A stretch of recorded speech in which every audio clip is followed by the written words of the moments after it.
జై శ్రీరామ్, భారత్ మాతాకి జై.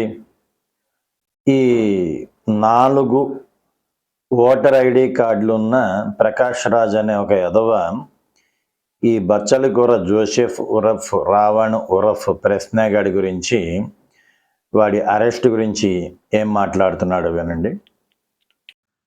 అలా కాదు, రావణ్ణి మధ్యరాత్రి హైదరాబాద్లో అరెస్ట్ చేసి పెద్ద బిల్డప్ ఇచ్చి ఆంధ్రప్రదేశ్ తీసుకెళ్లారు. కోర్టు ఈ కేసులో అరెస్ట్ చేయలేవండి అని బెయిల్ ఇచ్చింది. ఇమ్మీడియట్గా ఇంకో కేసు వేసి మళ్ళీ అరెస్ట్ చేశారు. అప్పుడు కూడా కోర్టు లేదండి, దిస్ ఇస్ నాట్ రైట్ అని మళ్ళీ బెయిల్ ఇచ్చింది. మళ్ళీ ఇంకో కేసులో అరెస్ట్ చేస్తారా? ఇలా ఒక 30 కేసులు రెడీగా ఉన్నాయంట కదా బెయిల్ ఇస్తే. అంటే కోర్టు మళ్ళీ మళ్ళీ మీరు తప్పు చేస్తున్నారు, ఇలా అరెస్ట్ చేయలేదంటే మీరు ఇంకో 30 కేసులు పెట్టి అధికారాన్ని మిస్యూజ్ చేస్తూ ఎక్కడి దాకా వెళ్తారు? ఏంటిది సిగ్గులేని ఏంటి కక్ష సాధింపు? ఏం చేయాలనుకుంటున్నారు? జనాలు చూస్తున్నారు. They are seeing your frustration. We are all watching this frustration. You can't misuse power like this. Hope you release him soon. Thank you. విన్నారు కదా, వీడు ఏమంటున్నాడు? ఈ జోసెఫ్ గాడిని అంట పోలీసులు అక్రమంగా అన్యాయంగా అరెస్టు చేసి కోర్టుకు తీసుకువెళితే అక్కడ కోర్టు ఏమంటుందంట, ఈ అరెస్టు చేయటం తప్పు అని బెయిల్ ఇచ్చిందంట. ఇస్తే మళ్ళీ వీళ్ళు అక్కడి నుంచి తీసుకొని ఇంకో కోర్టుకి వెళ్తున్నారంట. అంటే వీడు ఎంత ఉద్దేశపూర్వకంగా ఒక వాస్తవాన్ని వక్రీకరిస్తున్నాడు అంటే, అసలు ప్రొసీజర్ ఎలా ఉంటుందో కూడా జనానికి ఎక్కువ మందికి తెలియదు కాబట్టి వాడి ఇష్టం వచ్చినట్టు ప్రచారం చేయొచ్చు అనుకుంటున్నాడు ఈ విధవ. ఎక్కడైనా సరే పోలీసులు సుమోటో కానీ లేకపోతే ప్రభుత్వ ఉద్యోగులు కానీ లేదంటే ఏదన్నా ఒక వ్యక్తి కానీ ఇంకొకరి మీద, అంటే జోసెఫ్ లాంటి వాళ్ళ మీద కంప్లైంట్ ఇస్తే ఆ కంప్లైంట్ ప్రకారము ఎలాంటి సెక్షన్స్ అట్రాక్ట్ అవుతాయో న్యాయ సలహా తీసుకొని దానికి సంబంధించి ఎఫ్ఐఆర్ నమోదు చేస్తారు. ఎఫ్ఐఆర్ నమోదు చేసిన తర్వాత అవి బెయిలబుల్ సెక్షన్స్ అయితే ఓకే, స్టేషన్ బెయిల్ ఇస్తారు, 41 CRPC నోటీస్ ఇస్తారు. అవి నాన్ బెయిలబుల్ కేసులైన సెక్షన్స్ అయినప్పుడు అతన్ని అరెస్టు చేసి కోర్టుకు సబ్మిట్ చేస్తారు. కోర్టు ఏం చేస్తుంది, ఆ ఉన్న సెక్షన్స్ని బట్టి ఇన్ని రోజులు రిమాండ్ అని రిమాండ్కి పంపిస్తుంది, అంటే జైలుకి పంపిస్తుంది. లాయర్లు వచ్చేసి ఇదిగోండి మేము షూరిటీ కడుతున్నాము అది ఇది అని చెప్పేసి బెయిల్ తెచ్చుకుంటారు. అది కదా బెయిల్ అంటే. బెయిల్ అనే పదానికే అర్థం మార్చి పారేశాడు ఈ యాదవ. బెయిల్ అంటే ఏంటి?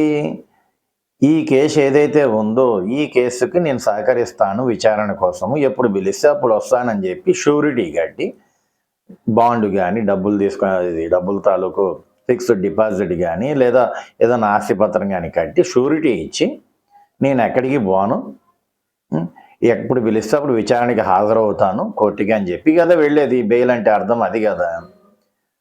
కోర్టు అంట తప్పని చెప్పి బెయిల్ ఇస్తుందండి. ఇది పోలీసులు అరెస్టు చేయటం తప్పని చెప్పి బెయిల్ ఇస్తుందంట.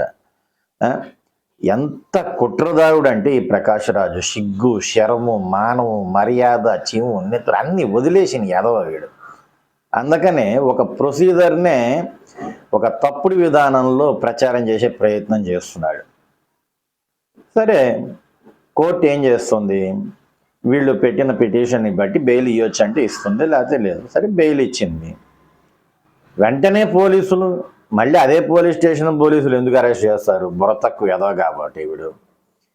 వేరే పోలీసుల తాలూకు, వేరే స్టేషన్ తాలూకు పోలీసులు అక్కడ ఏదైనా వీడి మీద అరెస్ట్ వారెంట్ కాదు, ఎఫ్ఐఆర్ అయ్యి ఉంటే ఆ ఎఫ్ఐఆర్లో నాన్ బెయిలబుల్ సెక్షన్స్ ఉండుంటే సరే వాళ్ళ డ్యూటీ ప్రకారం వాళ్ళు అరెస్ట్ చేసి వాళ్ళకి సంబంధించి ఏదైతే కోర్టు ఉందో ఆ కోర్టులో సబ్మిట్ చేస్తారు, ఏది రిమాండ్కి పంపించేదానికి.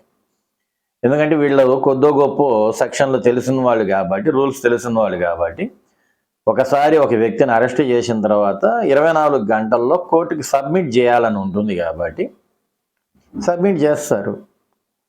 కోర్టు రిమాండ్ చేస్తుంది. కోర్టు ఒకవేళ అరెస్టు చేయటమే తప్పు అని అంటే రిమాండ్ ఎందుకు ఇస్తుంది? అరెస్ట్ చేయడం తప్పని చెప్పి పంపించాలి కదా, రిమాండ్ ఎందుకు ఇస్తుంది? రిమాండ్ వేసిందంటేనే ఏంటి అర్థం? అది ఒక ప్రొసీజర్.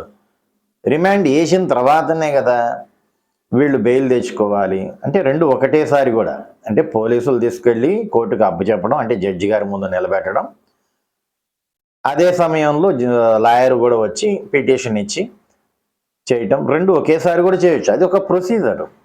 దాన్ని కూడా వీడు తప్పుడు ప్రచారం చేస్తున్నాడంటే వీడు అన్నం తింటున్నాడా పెంట తింటున్నాడా ఈ ప్రకాష్ రాజ్ గారు? పైగా రావణ్ అంట, వాడి అసలు పేరు బచ్చలకూర జోసెఫ్ కదా. ఈ జోసెఫ్ గారి గురించి వీడు ఇంత కుట్రగా ప్రవర్తన చేస్తున్నాడంటే ఏమనుకోవాలా?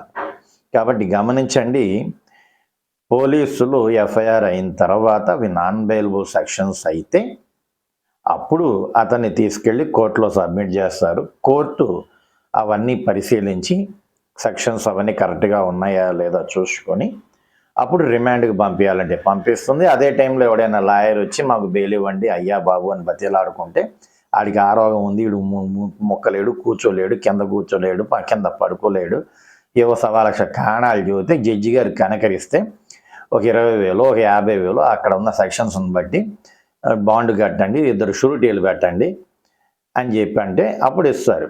ఇలాంటి కేసు నేను వెళ్ళాను. అది రిమాండ్కి పంపించే ప్రయత్నం పోలీసులు చేస్తే జడ్జి గారు క్లియర్గా చెప్పారు, ఇది బెయిలబుల్ సెక్షన్స్ అనవసరంగా తీసుకొచ్చారు అని చెప్పి, అయ్యా నీకు 1 వారం టైం ఇస్తున్నా, వెళ్ళిపోయి వెంటనే ఓ 10,000 రూపాయల తాలూకు బాండ్ తీసుకొచ్చి మాకు సబ్మిట్ చెయ్యి, ఎప్పుడు విచారణ పిలిస్తే అప్పుడు వస్తానని చెప్పి జడ్జి గారు, అక్కడ లేడీ జడ్జి ఉన్నారు, నా విషయంలో చెప్పారు. జడ్జి గారు ఒకవేళ తప్పుడు సెక్షన్స్, అంటే సెక్షన్స్కి అట్రాక్ట్ అవని విధంగా రూల్స్ తప్పి తీసుకొస్తే జడ్జి గారు ఏం చేస్తారు?